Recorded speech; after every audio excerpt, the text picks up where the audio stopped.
बीडच्या घटनेमध्ये एक मंत्री सहभागी आहे, या मंत्र्याची हकालपट्टी करा अशी मागणीच काँग्रेसचे प्रदेशाध्यक्ष नाना पटोले यांनी केली आहे। तर संशय असलेला मंत्री सभागृहात येत नसल्याचा दावा देखील त्यांनी केलाय।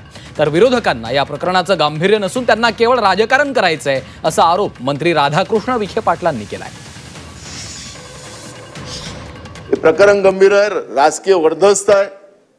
काल या ठिकाणी ते मुद्दे उपस्थित झालेला मी त्याला रिपीट करत नाही, पण माननीय मुख्यमंत्र्यांचं उत्तर येईल त्यावेळेस आम्हाला त्याला समाधानकारक उत्तर मिळेल आणि या मंत्रिमंडळातला एक मंत्री सुद्धा त्याच्यामध्ये सहभागी आहे अशा पद्धतीची कुजबूज सुरू झालेली आहे।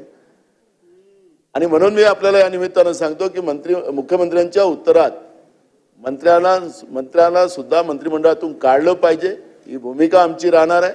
आणि ज्या मंत्र्यावर डाऊट आहे ते मंत्री या सभागृहात आलेच नाही। मंत्रिमंडळाची शपथ घेतली, त्या दुसऱ्या दिवशी त्यानंतर गायब झाले।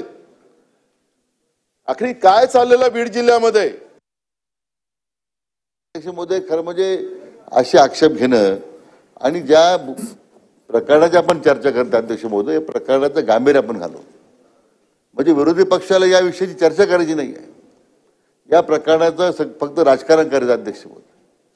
पराभूत मानसिकतेतून हे बाहेर यायलाच तयार नाही अध्यक्ष महोदय।